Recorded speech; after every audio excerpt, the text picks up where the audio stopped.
नमस्कार, शाम के 7 बज गए हैं। एनडीटीवी इंडिया पर इस वक्त आप मेरे साथ हैं और वक्त हो चुका है बड़ी खबर का। मेरा नाम है अंकित त्यागी और फटाफट आपको बता देते हैं कि कौन सी 3 बड़ी महत्वपूर्ण खबरें लेकर आज आपके सामने आए हैं। सबसे पहले आज बात करेंगे शिवसेना के नेता संजय राउत की, जो 3 महीने बाद जेल से निकले हैं। वहां आपको लाइव तस्वीरें भी दिखाएंगे, साथ ही साथ इसके मायने क्या हैं, क्योंकि ईडी को तगड़ी फटकार लगी है। फिर बात करेंगे हिमाचल प्रदेश में बागियों की जो सिरदर्द भारतीय जनता पार्टी के लिए बना हुआ है, कांग्रेस के लिए भी है, लेकिन ज्यादा परेशानी बीजेपी की है। एक फोन क्लिप वायरल हो रही थी जिसमें कहा जा रहा था कि एक बागी नेता ने प्रधानमंत्री से बात की या प्रधानमंत्री ने उनको फोन किया। सच्चाई क्या है, उन नेता की जुबानी ही आपको सुनवाएंगे। और फिर बात करेंगे गुजरात चुनाव से पहले बीजेपी के सामने जो नौकरी का बड़ा मुद्दा मंडरा रहा है, जहां पर युवकों को नौकरी की चिंता सता रही है। कितना बड़ा मुद्दा होगा ये चुनाव में, इस पर भी बड़ी खबर की नजर रहेगी। लेकिन सबसे पहले आपको सीधे मुंबई ले चलता हूं, जहां पे संजय राउत शिवसेना के नेता 3 महीने की जेल के बाद आज बाहर निकले हैं। और ये लाइव तस्वीरें कुछ देर पहले की हैं। अब से कुछ देर पहले संजय राउत जैसे बाहर निकले, उनका अपना तरीका है। ये आप देख रहे हैं शिवसेना का जो केसरिया पटका है, पताका है पहने हुए, और बाहर निकलकर अपने समर्थकों की तरह हाथ हिला रहे थे।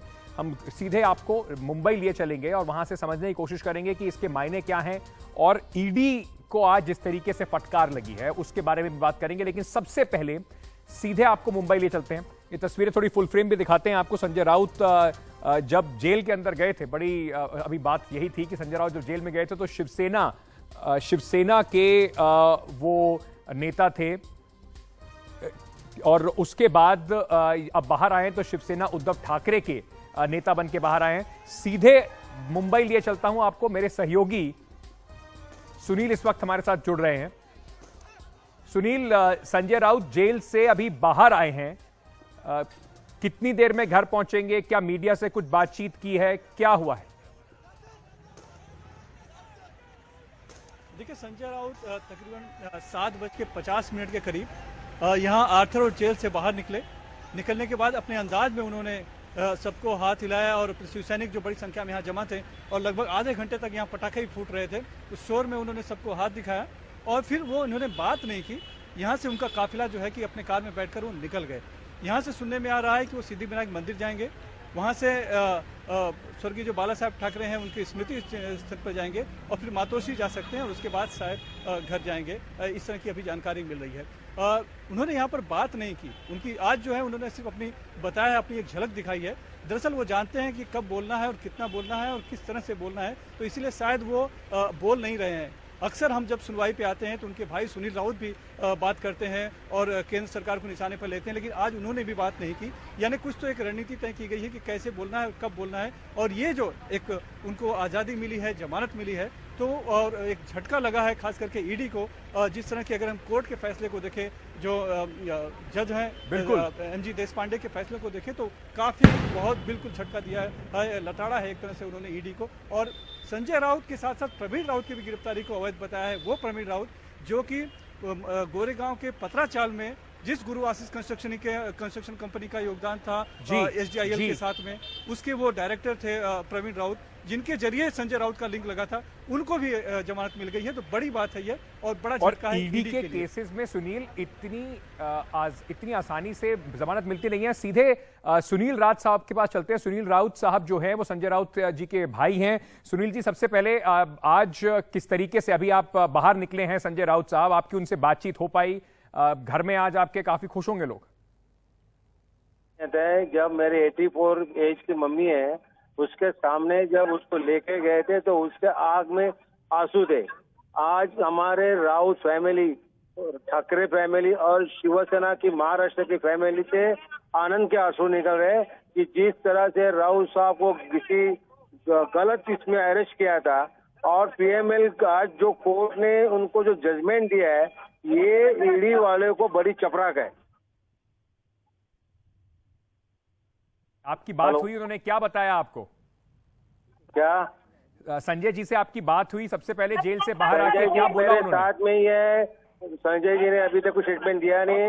हजारों लोग जेल के बाहर खड़े, आप देख लो, पूरे लोग पूरा भरे हुए, गाड़ी हमारी पास नहीं हो रही है, हजारों लोग उनके स्वागत के लिए खड़े हैं। धन्यवाद।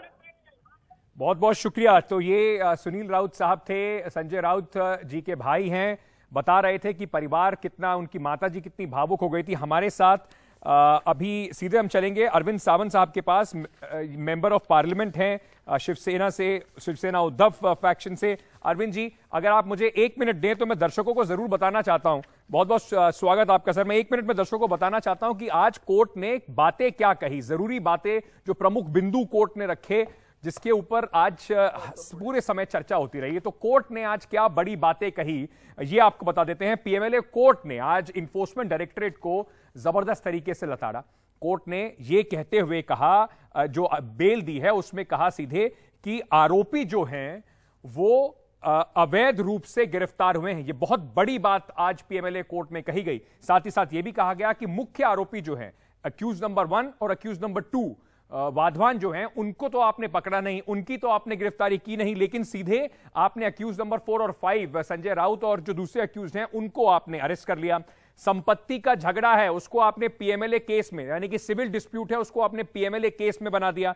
साथ ही साथ ईडी ने अपनी मर्जी से आरोपी चुने हैं। इन्फोर्समेंट डायरेक्टरेट के लिए ये बहुत गंभीर बातें कही गई हैं। साथ ही साथ ये भी कहा गया कि पात्रा चाल में घोटाले में जो गिरफ्तारी हुई थी, 1 अगस्त को मैं आपको बता दूं संजय राउत को गिरफ्तार किया गया था और अब उनको 3 महीने बाद बेल मिली है। सीधे चलते हैं, इस वक्त हमारे साथ जो हमारे मेहमान जुड़ रहे हैं उनके पास चलते हैं। अरविंद सावंत साहब हैं, मेंबर ऑफ पार्लियामेंट हैं। अरविंद जी, बहुत बहुत शुक्रिया हमारे साथ जुड़ने के लिए। सबसे पहले मैं आपसे ये पूछना चाहता हूं, ये जो बात लगातार चल रही थी 3 महीने से, आपकी पार्टी यही बात कह रही थी कि ये कॉन्स्पिरेसी है। आज जो पीएमएलए कोर्ट में हुआ है उसको आप कैसे देखते हैं? बहुत बहुत आपको धन्यवाद देता हूं। पहले तो बात आप खुद जो कह रहे हो वही बहुत कुछ है। पीएमएलए कोर्ट में जिस ढंग से लटकारा है उनको, जिस ढंग से उन्होंने जो कड़ी उनके ऊपर आलोचना की है, निंदा की है, बोलो आलोचना क्या, निंदा की है पीढ़ी की, जो शब्द प्रयोग उन्होंने किया वो है अवैध कार्रवाई।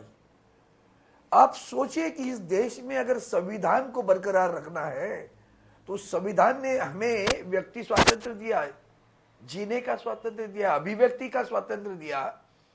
उस अभिव्यक्ति स्वातंत्र को बाधा लाने के लिए ये सारी कार्रवाई हुई, क्योंकि हमारे संजय राउत साहब तीखे बोलते हैं, तीखे लिखते हैं। उनके बाण इनको इतने तीखे लगे कि बस इनको किसी भी हालत में झूठे इल्जाम लगाकर जेल में लेके जाए। एक नेता को, एक इंसान को कहूं मैं, बिना वजह, बिना कोई कारण 100 दिन जिन्होंने जेल में रखा, मैं आज चाहता हूं पूरे भारतवर्ष की जनता से, न कि महाराष्ट्र की, इस तरह से कानून, अपना सत्ता का दुरुपयोग, अपनी संस्था के अधिकार का दुरुपयोग करने वाले ईडी के ऊपर जो अधिकारी है उन पर क्या कार्रवाई होने वाली है, मेरी मांग है सर। लेकिन कार्रवाई होनी चाहिए जी। आप अभी भी आपने देखा होगा कि बीच में जब नारकोटिक्स की बात, 1 मिनट पूरा करने दो जी, जी, नारकोटिक्स के बारे में भी तभी भी कहा था कि उसको छुटकारा पाने के बाद में उच्च न्यायालय ने कहा कि इसके ऊपर तो कुछ भी इल्जाम नहीं है, फिर भी जेल में रखा था 40 दिन, ईडी नहीं रखा था। ये ईडी केंद्र की भारतीय जनता पार्टी की सरकार के इशारे पर लोगों को तंग कर रही है। सर, आरोप जो आप लगा रहे हैं, क्योंकि आज जिस तरह से कोर्ट ने कहा है तो आप इतने तीखे आरोप लगा सकते हैं, लेकिन केस अभी खत्म नहीं हुआ है। अभी ये पहला समझ लीजिए पड़ाव है इसका, पीएमएलए कोर्ट से बेल मिली है। अभी केस जो है वो अदालत के अंदर प्रूव होना बाकी है कि क्या इसमें कोई उनका रोल था या नहीं था।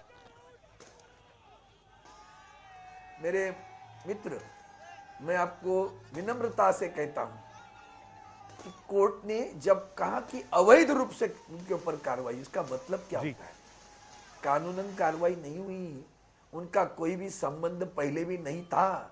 उन्होंने पत्रकार परिषद लेकर जब हिरासत में लेने के पहले ली थी तब बताया था कि मेरे पूरी परिवार को सताया जा रहा है, उनके बेटियों को भी सताया जा रहा है।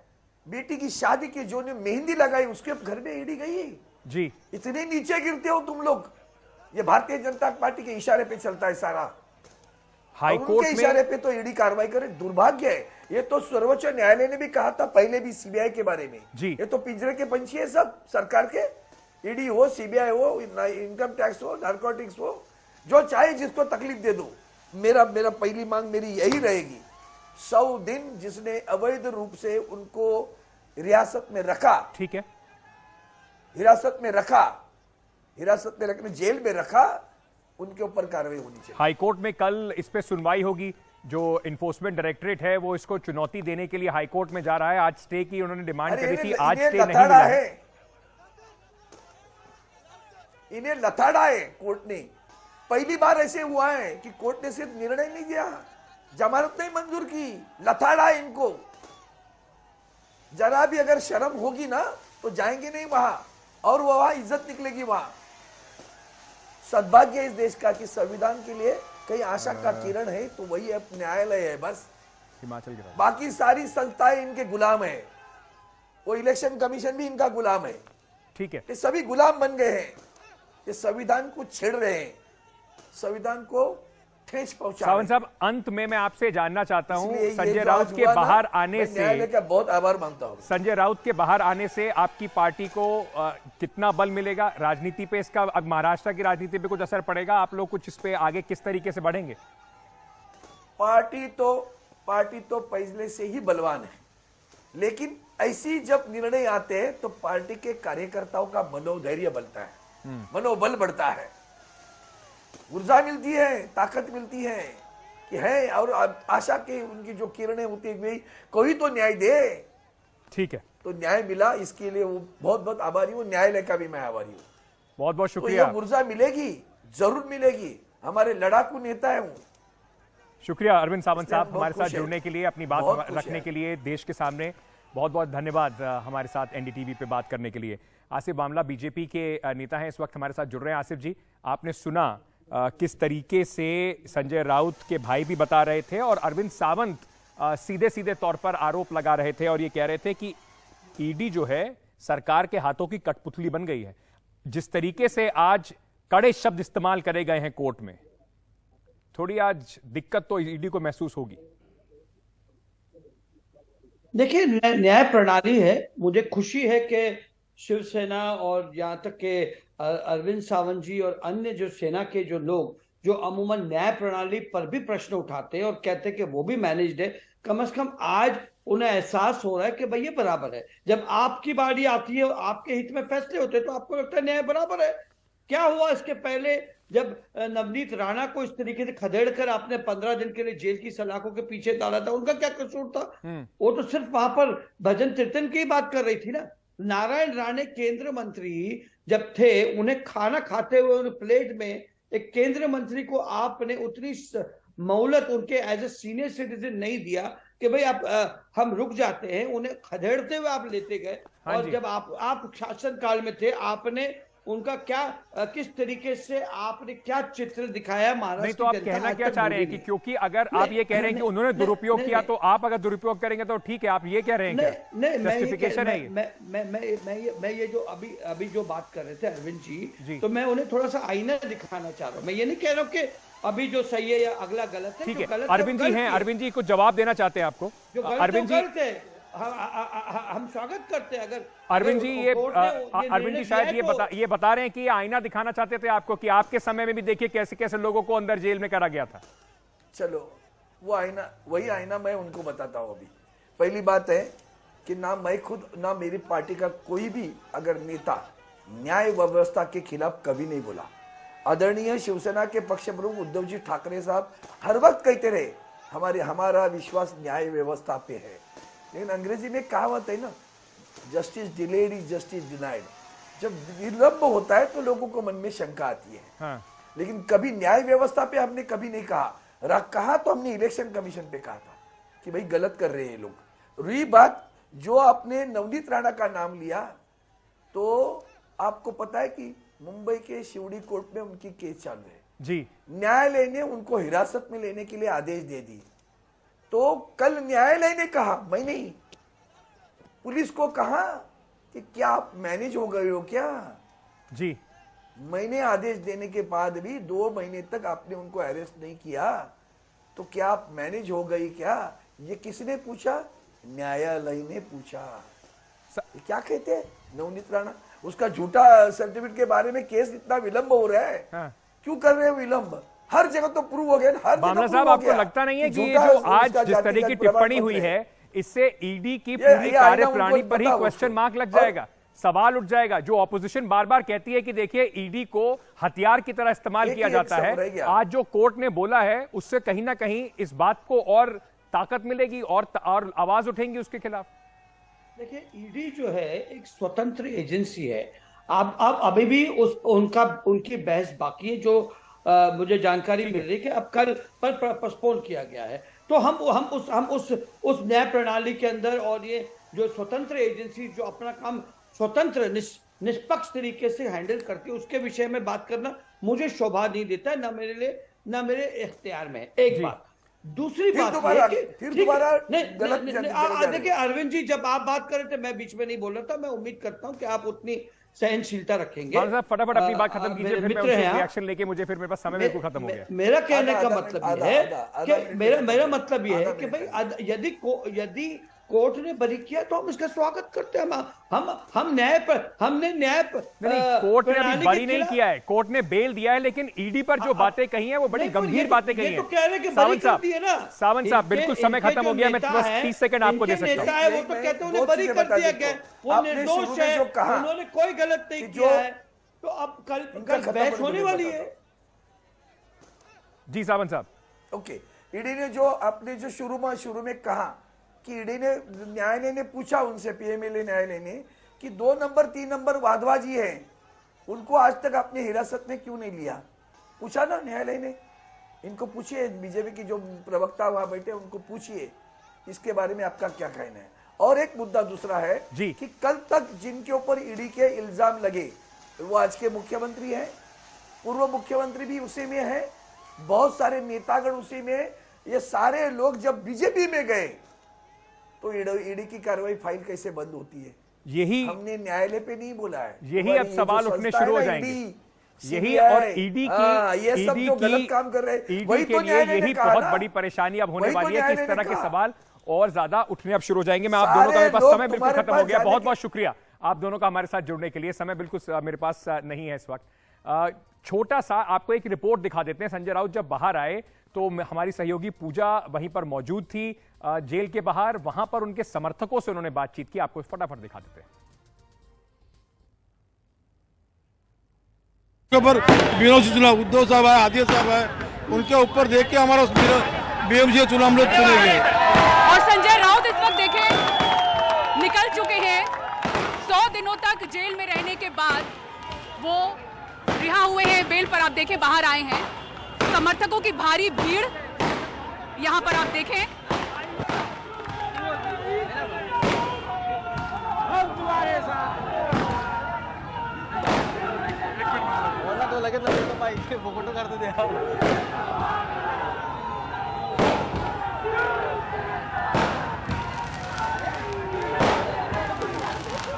आप बात करिए। संजय राउत निकल चुके हैं, आपके सामने हैं, आप लोग अभिवादन कर रहे हैं यहाँ पर। जी, हमें बहुत अच्छा लग रहा है हाँ। कि हमारे नेता बाहर आ गए हैं, हाँ। जो निर्दोष थे, जिनके ऊपर कोई दोष नहीं था, जिनके शरीर पे कोई दाग नहीं था। न्यायपालिका ने जो न्याय किया है, आज न्यायपालिका की इस देश में फिर से एक बार विजय हुई है। तो ये आप देख रहे थे रिपोर्ट हमारी सहयोगी पूजा ने फाइल की जब संजय राउत बाहर आए। बीएमसी चुनाव से पहले इसको कहीं ना कहीं जरूर एक बल मिलेगा जो शिवसेना उद्धव ठाकरे फैक्शन है, पर इसका क्या चुनाव पर असली असर होगा वो तो रिजल्ट ही बताएंगे। छोटा सा एक ब्रेक ले रहे हैं, ब्रेक के बाद वापस आते हैं और आपको बताते हैं देश के 50वें CJI chief justice of India ने आज शपथ ली। जस्टिस DY चंद्रचूड़ का 2 साल का कार्यकाल शुरू हुआ, उसके बारे में आपको बताएंगे। उन्होंने NDTV से खास बात में क्या कहा ये भी आपको सुनवाएंगे। बने रहिए हमारे साथ बड़ी खबर पर।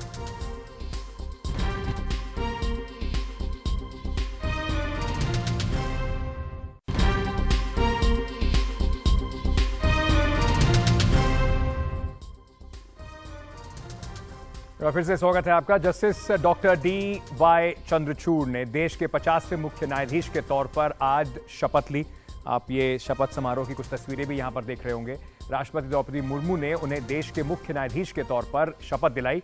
नए सीजेआई जस्टिस चंद्रचूड़ का कार्यकाल 10 नवंबर 2024 तक, यानी करीब 2 साल का कार्यकाल उनका रहेगा। शपथ के बाद जस्टिस चंद्रचूड़ ने मीडिया से बात की और हमारे सहयोगी आशीष भार्गव ने उनसे जो सवाल पूछा उसके जवाब में उन्होंने क्या कहा, आपको सुनवाते हैं। सर, कैसे देश के लोगों को आप भरोसा दिलाएंगे कि किस तरीके से न्यायपालिका उनके साथ है? मेरे कार्य से देश के लोगों को, नागरिकों को मैं विश्वास दिलाऊंगा, शब्दों से ही केवल नहीं पर कार्य से। नए चीफ जस्टिस ऑफ इंडिया को हमारी तरफ से शुभकामनाएं। देश बड़ी उम्मीदों से उनकी तरफ देख रहा है। आज के लिए बड़ी खबर में इतना ही। कल फिर मिलेंगे देश की बड़ी प्रमुख खबरें आपके लिए लेकर, उनका पूरा विश्लेषण और साथ ही साथ उन खबरों की लेटेस्ट अपडेट्स। बने रहिए हमारे साथ। एनडीटीवी इंडिया पर खबरों का सिलसिला जारी है।